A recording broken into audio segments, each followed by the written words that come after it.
پاکستان میں ہم نے کچھ اداروں کو اتنا زیادہ سپریم کر دیا ہوا ہے کہ ہم چاہتے ہوئے بھی ان کے غلط اقدامات کو، غلط کاموں کو کنڈیم ہی نہیں کر پاتے۔ کبھی ہمارے اوپر کنٹیمپٹ آف کورٹ لگا دیا جاتا ہے، کبھی ہمارے اوپر غداری کا کیس کر دیا جاتا ہے۔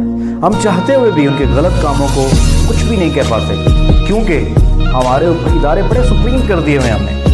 ارشد شریف صاحب نے ایک شو کیا ایئر وائی پہ کہ وہ کون تھا۔ آج بینگ اے شہری، being a citizen of Pakistan, میرے بھی کچھ سوالات، میں بھی جاننا چاہتا ہوں کہ وہ کون تھا کہ جس نے ایک چلتے ہوئے ملک کو، 22 کروڑ عوام کے ملک کو، چلتے ہوئے ملک کو 20 سال پیچھے دھکیل دیا۔ کہ وہ کون تھا کہ جس نے اپنی ذاتی انا کے لیے، ذاتی انا کی تسکین کے لیے ہمارے اوپر ایسے لوگوں کو امپلیمنٹ کر دیا کہ ورلڈ ریکگنائز کرپٹ ہیں۔ کیا لوگ زرداری کو نہیں جانتے؟ کیا لوگ شہباز شریف کو نہیں جانتے؟ کیا لوگ مریم کے کریکٹر سے واقف نہیں ہیں؟ کیا لوگ حمزہ کے کریکٹر سے واقف نہیں ہیں؟